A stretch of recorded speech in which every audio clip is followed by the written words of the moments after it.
Hello, and welcome to Pure Accelerate 2022.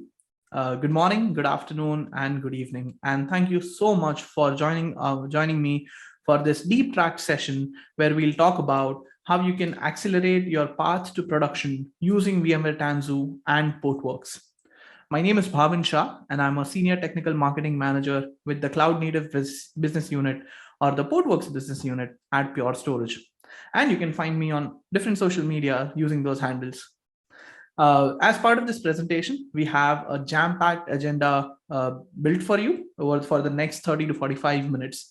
We'll start by talking about what is Portworx. Just set that baseline, talk about the 101 level things, introduce the Portworx portfolio, what are the different modules that you get when you use Portworx and how it helps with your Kubernetes journey. Then we'll focus on how Portworx specifically helps you if you are using VMware Tanzu inside your own data center environments on your existing VMware clusters. We'll follow that up by talking about use cases and then explore demos. We have two interesting demos planned for you today. And spoiler alert, the first one will be synchronous disaster recovery solutions for your VMware Tanzu clusters. So when a failure happens and you have a cluster outage, your vSphere cluster goes down, or if your entire site goes down, how you can use Portworx to help you recover those applications that you had running on VMware Tanzu. And the second demo is going to be around data protection. So Kubernetes backup and recovery, and how you can leverage Portworx PX backup to protect those applications that you're running on VMware Tanzu as containers and restore them either to the same VMware Tanzu cluster, or in this case, we'll restore it to a completely different cluster that's running in Google Cloud. It's a GKE cluster. So we'll see how PX backup can help you protect your applications on-prem and restore them in the public cloud. And then to close off this session, we'll talk about what's next, how you can get started with the different components that we mentioned during or that we'll discuss during this presentation, and next steps that you can follow to explore the different products. So without further ado, let's get started. So according to the recent analyst reports, you always see an upward trajectory when it comes to adoption of Kubernetes inside production environments across different size and types of organization. According to a recent study, 65% of organizations are already using Kubernetes in production. So these are not customers who may be getting their feet wet or just trying to deploy a simple Kubernetes cluster and see if it works for them. These are organizations who are using Kubernetes cluster, one form or other, to run containerized applications in production environments. So they're trusting Kubernetes to run their production workloads. And in addition to this statistic, right, majority of the new applications that are being built are built using containers and microservices. So this adoption percentage is only going to go up from this point on. So you'll see 65% today, but then maybe in Pure Accelerate 2023, you'll see a much higher number when it comes to Kubernetes adoption for production environments. So now that we know Kubernetes is the next best thing since sliced bread, let's talk about Portworx and what different modules or products does the Portworx portfolio have. So talk about the 101 level before we dive deeper into some of the use cases that Portworx enables for your VMware Tanzu Kubernetes clusters.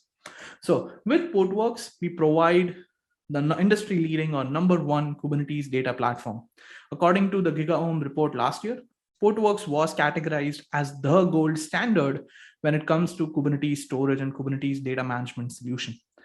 As part of the portfolio, it's not just one specific product. Portworx actually includes multiple different solutions and multiple different products that can help you with your Kubernetes journey. So at the very base, we have Portworx Enterprise, which provides that Kubernetes storage layer for your Kubernetes clusters running anywhere. So these can be Kubernetes clusters that are running on-prem, like VMware Tanzu or Red Hat OpenShift or just open source Kubernetes, or these can be Kubernetes clusters that are running in the public cloud on Amazon or Microsoft Azure or Google Cloud. Portworx provides that consistent experience from a storage perspective and provide features like high availability and replication, security, capacity management on an automated basis. All of those things, all of those features exist across any Kubernetes cluster that you are running Portworx on. So that's the bread and butter. We also have additional products like PX Backup and PXDR that provide that data protection and disaster recovery capabilities for your containerized applications. So using PX Backup, you have a Kubernetes native tool that was built for containers, understand how containers are deployed using Kubernetes, and helps you protect those containerized applications, which includes things like the Kubernetes objects. So things like Kubernetes deployments, service objects, any secrets that you might have. And in addition to that, we also help you protect your application data and configuration. And you can store all of this in an S3 compatible object storage bucket and store those entire application snapshots. And you can use those snapshots to recover the application back onto the same cluster or a completely different cluster running Kubernetes, any distribution for that matter. And PXDR provides you a disaster recovery solution that can help you build either synchronous DR solution, so an RPO of 0, a recovery point objective of 0, where you can use it to ensure that there is no data loss in case a Kubernetes cluster goes down. All you need is to ensure that you have 10 millisecond latency between the source and the destination, or your primary and your secondary cluster. But if you wanted to build a more geographically distributed architecture, you can still leverage PXDR to build asynchronous DR solutions where your primary cluster can be in a data center running on the East Coast, and your secondary can be running on a data center in the West Coast, or even in Europe for that matter. And your RPO, or recovery point objective, will depend on the amount of bandwidth that you have connecting these two sites and these two clusters together. And then third, but definitely not the least, is our newest offering called Portworx Data Services. And this helps you use a SaaS-based control plane to deploy different databases or data services on any Kubernetes cluster of your choice. So rather than learning how to deploy Postgres, or how to deploy Cassandra or Kafka or Redis on Kubernetes, and then maintain their day 0 and day 2 operations, Portworx Data Services can provide that single solution, single SaaS-based control plane to help you deploy these different databases or data services and perform things like application backups for those databases, perform scale up and scale out operations, perform upgrade operations on those databases. So all of that will be handled using Portworx Data Services. And we can provide this on any Kubernetes service and help you run any applications. So that's Portworx 101. Let's talk about VMware Tanzu Kubernetes Grid. So when Kubernetes journey inside VMware started, they were still working with Pivotal and had a solution called Pivotal Kubernetes Service, or PKS. And then now, after years of consolidation and evolution of the portfolio, VMware Tanzu has become a higher level umbrella of solutions that helps customers run Kubernetes clusters as part of the run portfolio of VMware Tanzu, on-prem, on top of their existing VMware clusters, or in the public cloud using things like VMware Tanzu Kubernetes Grid Multi-Cloud, or TKGM.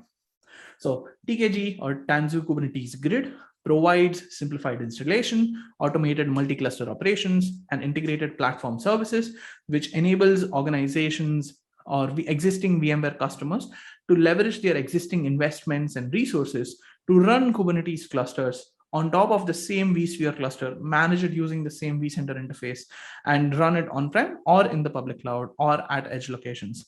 So that's VMware Tanzu Kubernetes Grid. Now that we know what Portworx is and does, and what VMware Tanzu Grid and how it helps organizations, let's talk about the key features that Portworx provides to VMware Tanzu clusters. The first one is around availability and scalability. So using Portworx and deploying it on your VMware Tanzu clusters for your Kubernetes storage needs allows you to define things like high availability and replication as part of the storage class definition. So as part of your Kubernetes storage class, you can specify things like the number of replicas you want to store. And this allows, so whenever your application writes any data, and let's say you set a replication factor of 3, Portworx will automatically copy the data that's being written to disk and store it across 3 different worker nodes in your VMware Tanzu Kubernetes cluster. Next, we also help with scalability. So you can start small and then grow and add more and more nodes to your VMware Tanzu Kubernetes cluster as you grow, rather than having to commit to a huge footprint from day one. So we can help you start small and then grow and scale as you need. Since Portworx runs on the VMware Tanzu Kubernetes Grid worker node itself, as soon as you add a new node, we can configure it to be a storage node, provision or dynamically provision those backend VMDK files, attach it to the VMware Tanzu Kubernetes Grid worker nodes, and provide and expand the available storage that you have for your stateful applications. Next feature is around disaster recovery and data protection. So disaster recovery helps you build those DR solutions that we spoke about, right? So if, let's say, you have your own data center and you have 50 racks inside that data center instance, and maybe rack 2 has your VMware instance, maybe you're running a pure flash stack instance, running VMware using Cisco UCS servers, and running a VMware Tanzu Kubernetes Grid cluster on that UCS chassis. And you have another VMware cluster that's running all the way on the other end of your data center, still connected to the same network backbone, but running on a completely different vSphere cluster. You can now connect these two Kubernetes clusters and provide or build DR solutions. So if there is power outage in that rack, if your PDU goes bad, you can still recover your applications and bring them online on your secondary cluster without any data loss. So that's the power that disaster recovery solution brings from Portworx to your VMware Tanzu environments. And data protection, again, this provides a Kubernetes native solution that helps you select individual namespaces and help you protect those applications that are running on your VMware Tanzu clusters and restore them on the same or a completely different cluster. There is let me spend a couple of minutes on talking about why you need a modern data protection solution, right? You might already be using something that's more traditional that you have used to protect virtual machines inside your own organization. But those traditional backup tools don't understand how Kubernetes works. So similar to how you might have transitioned from using a different backup tool for your virtualization environment than what you use for backing up physical servers, the same logic applies when you're moving from virtualization to containers and Kubernetes, because you might, instead of just protecting the entire VM, which might run containers from different applications, and an individual application might be running across different VMs running on your vSphere environment, traditional tools don't understand how those modern applications are deployed and might have a hard time backing it up, and which might lead to delays or, in worst case scenarios, not able to recover from disaster events or just from accidental deletions. So that's why you need a modern data protection solution that can help you protect your application, that understands how Kubernetes orchestrates these containerized applications across your different VMware Tanzu Kubernetes Grid worker nodes and protects it at the namespace level. So this is similar to talking to your vCenter instance and getting an inventory of all the VMs in the traditional world.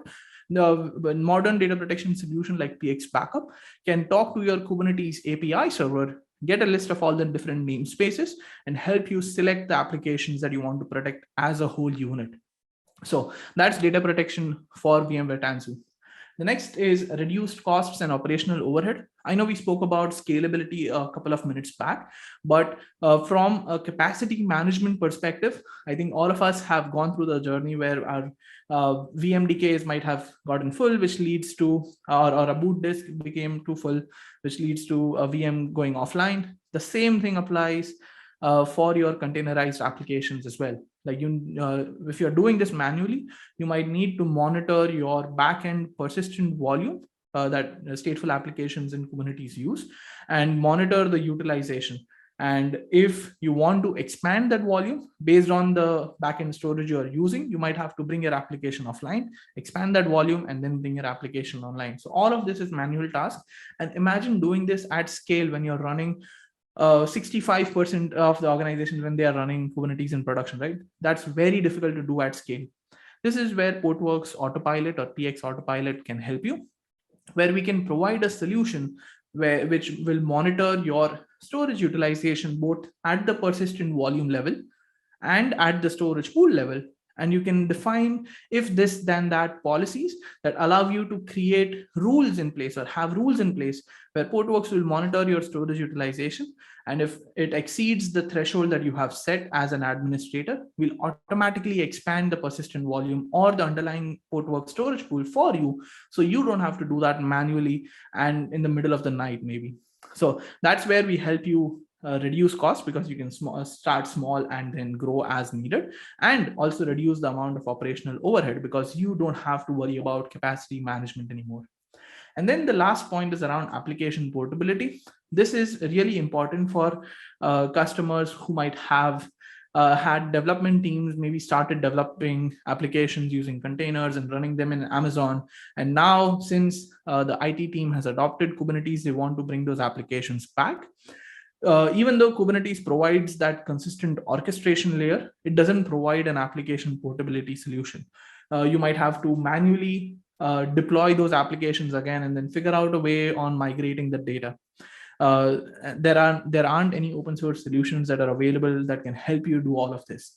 Portworx, on the other hand, can help you build these application migration solutions where you can have two Kubernetes clusters running on-prem, running in the public cloud, or in a hybrid cloud topology, and you can move your application one namespace at a time or one application at a time across these different clusters. So this enables a few use cases like the ability to use cloud or cloud bursting. So let's say if you're running Kubernetes on-prem on using VMware Tanzu, but in certain scenarios, you might want to spin up a new Kubernetes cluster in the public cloud and leverage that additional elastic capacity and have your application leverage it out of the box. So Portworx can help you with that as well.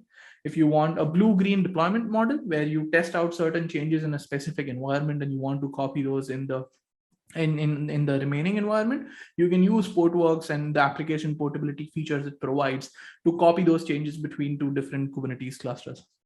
So that's where Portworx can add value to your VMware Tanzu Kubernetes clusters. Next, let's talk about 4 specific use cases and talk about how Portworx actually works with VMware Tanzu. So the first thing that I wanted to talk about is dynamic provisioning of container granular volumes. So let's see what this means, right? Let's break this down. So you have your VMware Tanzu Kubernetes cluster and you have already installed Portworx on it. To install Portworx, you don't have to do any manual operations. We have integrations built with the VMware APIs, where as soon as you apply a single YAML file against your VMware Tanzu Kubernetes cluster, we will ask your vCenter instance to provision VMDK files from a backend VMFS or NFS or vVols based or vSAN based data store that you have in your VMware cluster, and use that to provision those VMDK files and then attach these VMDK files to your Tanzu Kubernetes grid worker nodes. And once you have these individual volumes or VMDKs attached to individual VMs, Portworx will then aggregate all of this capacity and present it as a single storage pool that can be leveraged by your stateful applications or stateful containers that you're running on Kubernetes. So you don't have to do anything manually to install Portworx. And then once you have Portworx up and running, all you need to do is just hand over the cluster to your developers, and they can provision additional storage classes and they can provision their containerized applications, stateless or stateful, and Portworx will handle the dynamic provisioning of those backend persistent volumes. So if you want to use a read write once or a block volume, you use a storage class that specifically carves those out for you. If you want to use a read write many or a file based volume for an application that's multi-writer, again, Portworx can just easily provision that from the same storage pool without you having to rely on a different solution on the backend. So Portworx provides that unified storage pool layer for your block and file-based applications and automatically deploys persistent volumes for any containerized applications that need it. So that's dynamic provisioning. Next, let's talk about automated capacity management, right? We already hinted at how Autopilot can help you set those if this, then that policies to allow for automatic expansion for your persistent volume or your underlying Portworx storage pool. So let's say you start with a smaller cluster, right? You had a 5-node TKG cluster with 5 worker nodes, maybe 3 control plane nodes because you're running in production. You have Postgres instances deployed and you started with a really small 10 gig persistent volume. As your application is writing more and more data to your backend Postgres database, you might need to expand your persistent volume. And instead of having to do that manually, you can leave all of that to Portworx and set those policies in place. So let's say you have a policy in place where if the storage utilization on that persistent volume exceeds 7 gigs, right, in a 10 gig volume, so more than 70% utilization, just add 5 more gigs of storage. So increase my PV by 50% in size. You can define this as a rule, run it against your Tanzu Kubernetes cluster, and allow Portworx to do the magic for you. So Portworx will monitor your utilization as soon as it hits, as soon as your capacity goes above 7 gigs, we'll automatically expand the persistent volume without any disruption to your application. Now, let's say the second scenario, right, where you have these persistent volumes that are automatically expanding. You might have started with, let's say, 150 gigs of VMDKs per worker node for a total of 750 gigs. But you are in a situation where your applications running on your Tanzu cluster are asking for more and more storage as the days go. You can set policies in place where Portworx will even monitor the utilization of the underlying storage pool. So let's say if you go above 60%, let's pick a number, right? Like if the capacity utilization of the storage pool goes above 600 gigs in a 750 gig cluster, just add or double the storage capacity. So you can have this policy in place. Portworx will monitor the utilization of the Portworx storage pool and add more VMDK files automatically and expand your Portworx storage pool to make sure that your persistent volumes always have enough storage that's needed by your applications. And then you can also have policies in place to rebalance storage and persistent volumes across different TKG worker nodes. You don't want one single TKG worker node to be pegged for resources or all the storage just going to that one node. You can have policies in place where Portworx will automatically move around volumes to make sure that your cluster is evenly utilized. The third use case is business continuity and disaster recovery. So this is where you can create those synchronous DR and async DR solutions. So for a synchronous DR solution, you should be able to meet a 10 millisecond round trip latency between your two VMware Tanzu Kubernetes grid cluster. What we'll do is once you have these two VMware Tanzu Kubernetes grid clusters, we'll deploy a single stretched Portworx storage cluster on your VMware Tanzu Kubernetes clusters and allow you to deploy applications on the primary side. Whenever the application writes any data, it gets copied over to the secondary side in a replica before the write is even acknowledged back to your application. So in case of a disaster event, if your primary cluster goes down, all of your data exists at the secondary cluster. And with the use of a single command, you can bring your entire application online on the secondary cluster.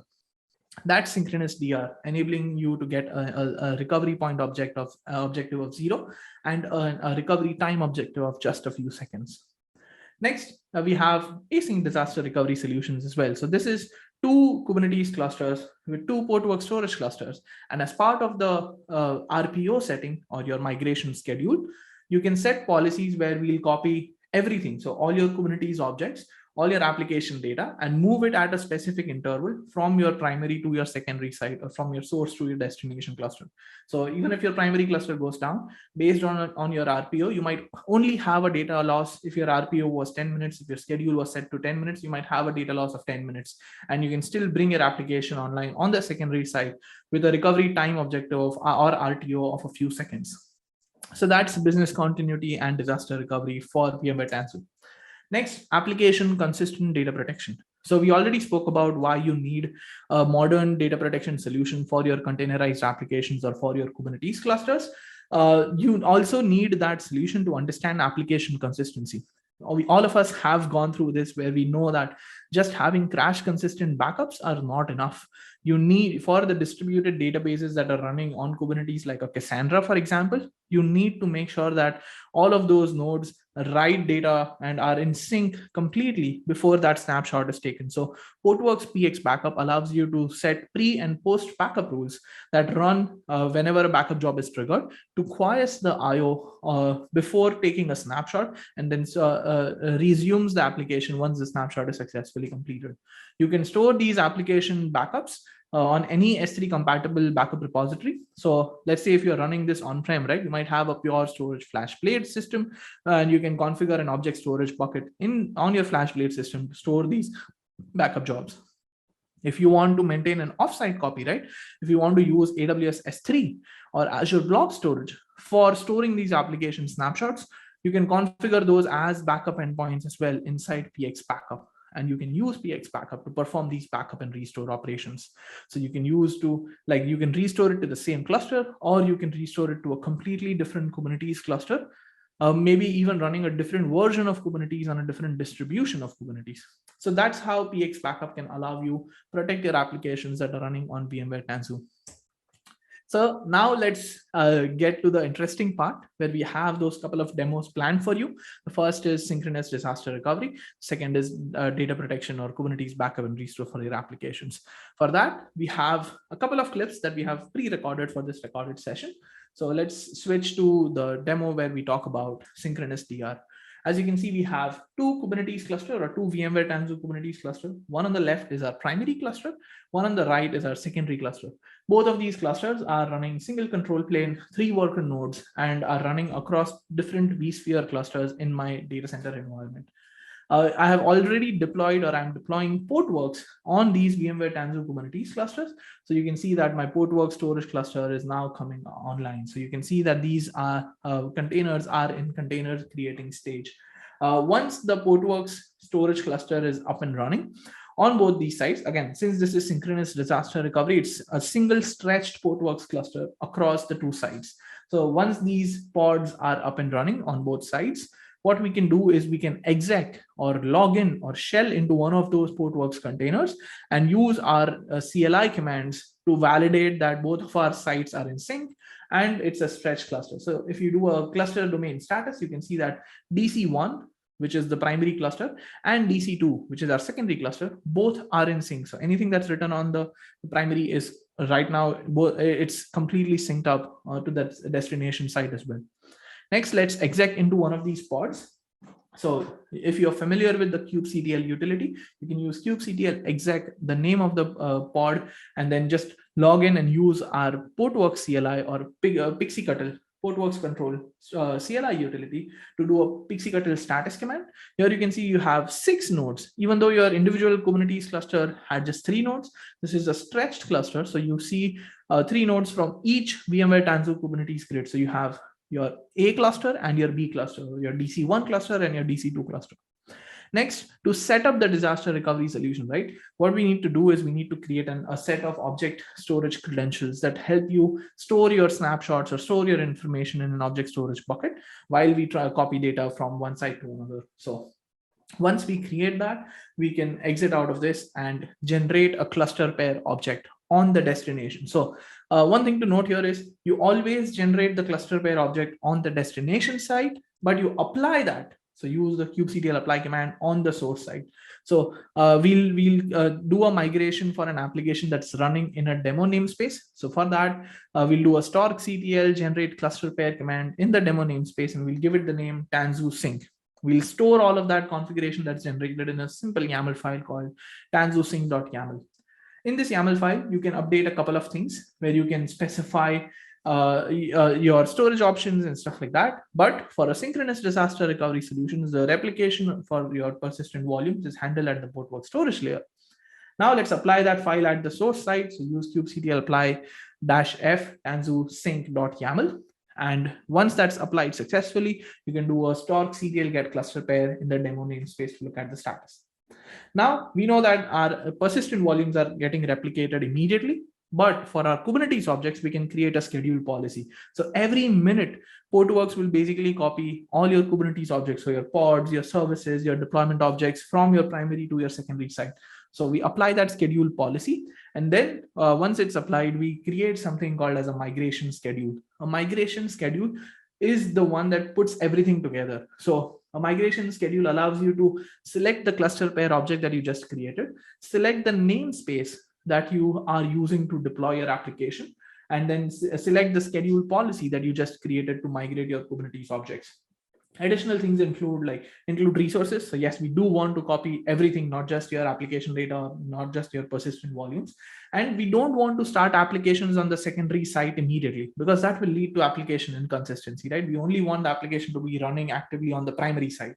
So once we set all of those parameters, we'll do a kubectl apply -f migration schedule.yaml. And once that's up and running, you will see that whenever we deploy an application in the demo namespace, all of those objects will be automatically created on the destination side. So let's make sure that our migration schedule is up and running. As you can see that, okay, it is successful. Excuse me. So now we are ready to deploy our application. So here we don't have anything running in the demo namespace just yet, but what we'll do is we'll deploy a simple application in the demo namespace that generates some data on a UI basis, and then we can validate if we are able to perform successful failover and failback operations between the two sites. So we have deployed our application. It's a simple storage class, and then a simple persistent volume for our Postgres database and a front-end object. So that's what our YAML file looks like. So you can see all of those things defined. Let's go ahead and apply it using kubectl apply postgres.yaml in the demo namespace. You can see that we have you will see things starting to pop up in the demo namespace specifically. So on the source side, you will have objects that are actively running. On the destination side, you will have deployment objects, but you won't have any application pods, because again, we don't want application inconsistency by the application coming online on the secondary site immediately. We only want to spin up the application pods on the secondary site when there is a disaster event. So once both of the front end and the backend database are deployed on the primary side, you will see things update on the secondary side as well. So this includes your deployment objects, so Postgres, and then your Kubernetes counter deployment, which is the front end component. Both of those are ready to go, but the replica count is set to 0. On the primary side, you'll see that you have a load balancer endpoint, which again you got from NSXT based load balancer services, and you can access that and generate some data and write some data to the backend Postgres database. So once our application is up and running, as you can see, our Postgres pod is still in the container creating state. Once that's completely online, we can navigate to the 10.21.132.231 IP address from a web browser and access our application.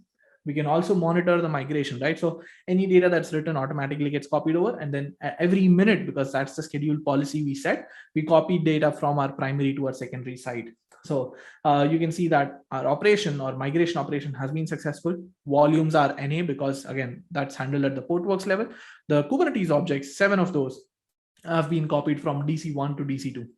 So now let's take the IP address for our application and navigate to it using a browser. We'll generate some random icons. So wherever we click, it basically generates a Kubernetes logo and updates the number of database records.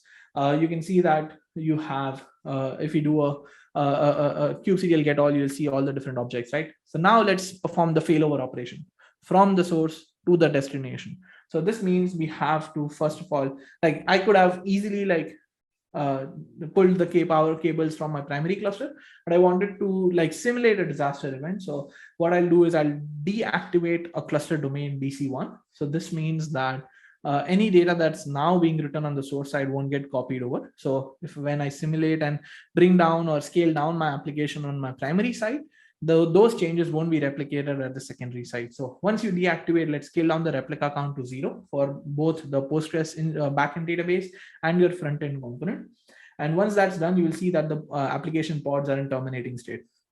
At this point, once that's done, we'll log into our secondary cluster and we'll restore it or properly bring our application back online. So here, if we do, just to set the base, right? If we do a kubectl get all, you'll see that 0 is the replica count for both the deployment objects. We'll scale it up. We'll set the replica count to 1 for both Postgres and the Kubernetes counter -deployment object.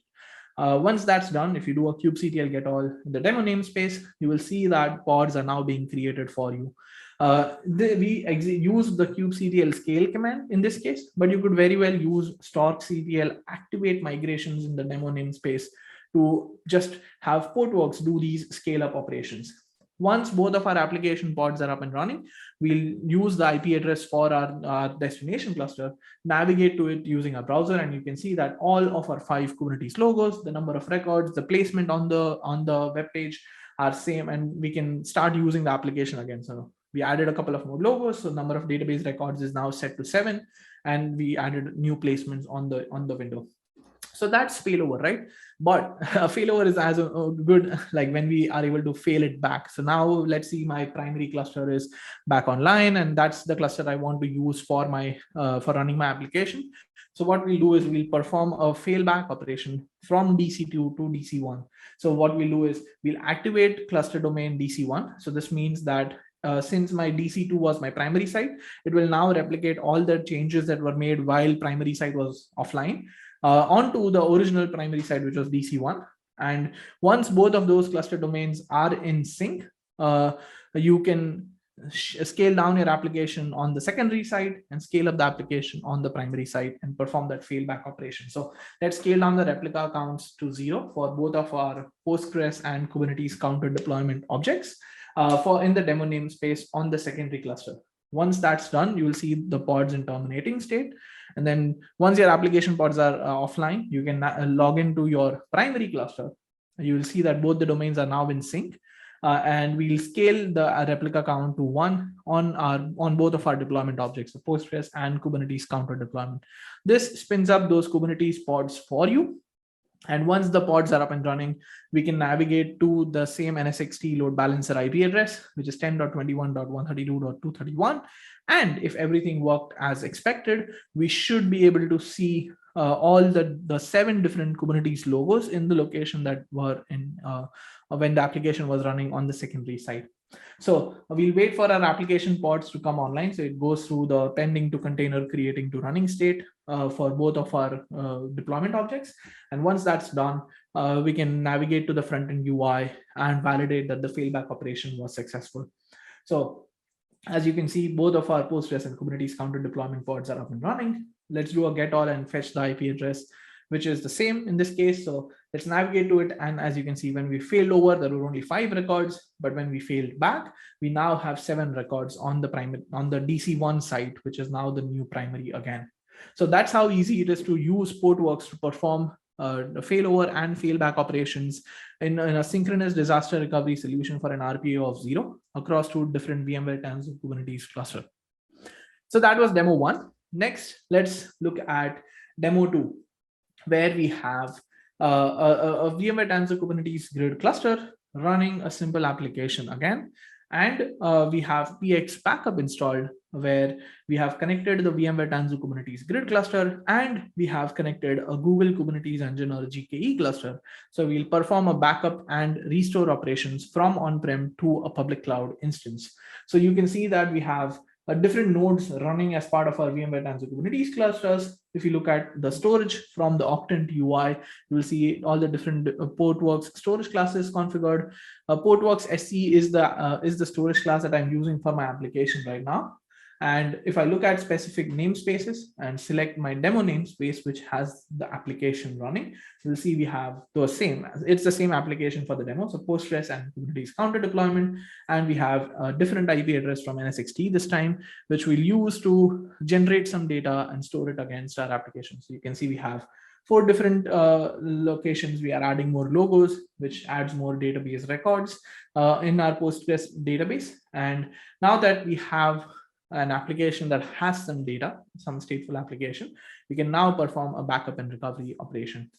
So let's look at the persistent volume claim. So Postgres and that GUID, you can see that it's attached to a specific pod, and it has those specific parameters set. Let's navigate to PX backup user interface. You can see we have our 2 clusters, the PX demo cluster and the Tanzu restore cluster. PX demo cluster is the VMware Tanzu Kubernetes grid cluster, and the restore cluster is our GKE cluster. We have added both of those cloud accounts, and then we have added backup applications. So we have an on-prem backup application, which is just S3 based, Amazon S3 based repo. And then we have a GCP backup bucket as well. So let's go ahead and see how PX backup can help you not just create backup rules, backup jobs, but also set those pre and post backup rules that allows you to take those application consistent snapshots and not just crash consistent snapshots. So you can come here and create additional rules. By default, you will have a few examples from our documentation side, but you can create your own rules for your own stateful applications and use those when you create your backup jobs. In addition to those pre and post backup rules, you can also create schedule policies. So you can have an hourly, a periodic, a monthly, a weekly, a daily backup policy that as an admin you can create and make it available to all your developers who may want self-service access to create backup jobs. So let's create a sample demo policy for an interval of 2 hours, and then you can specify how many snapshots you want to retain and how many of those should be incremental in nature. Once you create that schedule policy, we are now ready to create a backup job, right, for our application. So we'll select our source cluster in this case. And then since PX backup understands the constructs of Kubernetes namespaces, we know we'll get a list of all the different namespaces that you have running. We'll select the demo namespace. You can also use the PX backup interface to monitor how your backup jobs are doing. So it shows you a graph that goes a day back or the last 30 days. So last 24 hours or last 30 days. And it helps you monitor your different backup jobs. If you have add any restores or scheduled backups, you can also monitor those from your PX backup user interface. Now let's go ahead and create a new backup job, right, for the application that we have running in our demo namespace. So we'll select the demo namespace, hit backup. So by default, we'll select all the Kubernetes objects that are running in that namespace, but you can also customize it and only select a few resources based on the type or the label. Let's go ahead and give the backup a name. Let's select the backup location. So we'll store this backup snapshot or application snapshot in a GCP backup bucket, and then we'll do it on a schedule. So you can select any schedule policy that's available to you, or if you want to create an ad hoc backup policy, backup job, so like an on-demand manual job, you can select now. You can also select pre and post backup rules to ensure application consistent backups. We leave that right now because those are Cassandra based rules, and I'm using Postgres for this demo. Once you hit create, the backup, since this is an on-demand backup, it will start talking to your VMware Tanzu cluster and start protecting that application, starting with persistent volumes and then following it up with Kubernetes objects and storing everything in the Google Cloud Object Storage bucket. Once the job is successful, you can see all the resources that are protected. So config maps, deployment objects, persistent volume and volume claims, and different service objects that were protected as part of this backup job. That's how easy it is to create a new backup job. But same with disaster recovery, right? A backup is only as good as the ability to restore it. So what we'll do is we'll go ahead and use the backup snapshot that we just created and perform a restore operation from that snapshot and restore our application to a GKE cluster.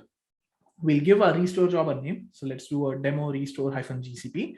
Select the destination cluster, which is Tanzu restore, because that's what I called my GKE cluster. You can do a custom restore where you can restore the application to a completely new namespace, or you can do a default restore and leave everything as is and restore all the different objects. Once you have selected and customized your restore operation, you can hit the restore button. And at this point, PX backup talks to your GKE cluster and starts the restore operation for your application using the snapshot that's stored in the GCP cloud object storage bucket. So you can monitor the restore operation from the PX backup UI. And once the application is completely restored, you will see a successful or a green thing. At this point, like this application backup and restore works because PX backup runs on Kubernetes clusters itself. You can have PX backup running on the same Kubernetes cluster or a dedicated backup cluster, completely up to the administrator's choice. I would recommend using a separate dedicated backup cluster. So if your primary cluster goes down, you don't lose access to your backup instance as well. Once the restore is successfully completed, we'll be able to navigate to the new application endpoint in Google Cloud using a load balancer IP address and validate that all of our data that existed on the primary side now exists on the secondary side as well. So let's do a show details. As you can see, volumes and resources were restored successfully, and all of the resources that we saw being backed up are now restored on my GKE cluster. Let's go ahead and now validate that all of my application was protected and was backed up. So what we'll do is we'll have a side-by-side comparison for our application. So for that, let's get the load balancer endpoint. So we logged into our GKE cluster. We see that our pods are up and running. Let's validate that our persistent volume is also up and running. So yes, our 10 gig persistent volume was created for you. If you do a kubectl get all, we'll get the external IP or the load balancer endpoint for our application running in GKE. We can navigate to it and validate that all of our database records exist. So here you can see the 35.196 address is in GKE, and then the 10.21 is running on-prem. And if you put them side by side, you can validate that anything that was running anything and everything that was running on-prem is now running in the public cloud as well with the same database records. So that's how easy it is to use a user interface based tool called PX Backup to perform backup and recovery for your containerized applications that are running on your VMware Tanzu Kubernetes grid clusters. So those were all the demos. Let's go back to the slides and let's talk about what's next. So if you want to get started with Portworx and all the different capabilities that we saw, you have an option of either choosing Portworx Essentials, which is a forever free version, which allows you to start smaller with a 5-node cluster and see how Portworx works. If you are existing FlashArray or FlashBlade customers, you have Portworx CSI for FlashArray and FlashBlade that's included. So you can automatically get additional features from the free version to the next level and start using Portworx today for your VMware environments on-prem. You can also use a 30-day free trial for Portworx Enterprise. So to get that enterprise level features. For PX Backup as well, we have a 30-day free trial. You can try it out on your own, or we also have a PX Backup as a service offering, which allows a 30-day free trial as well. And then finally, if you want to learn more about Portworx data services, reach out to your Pure sales rep and we can definitely get you access and have you deploy those databases on any Kubernetes clusters of choice. With that, I would like to thank you for your time today. Hope you have a great rest of Pure Accelerate. Hope you gained a couple of valuable insights from the sessions. And again, I'm Bhavin Shah, and thank you for joining this session.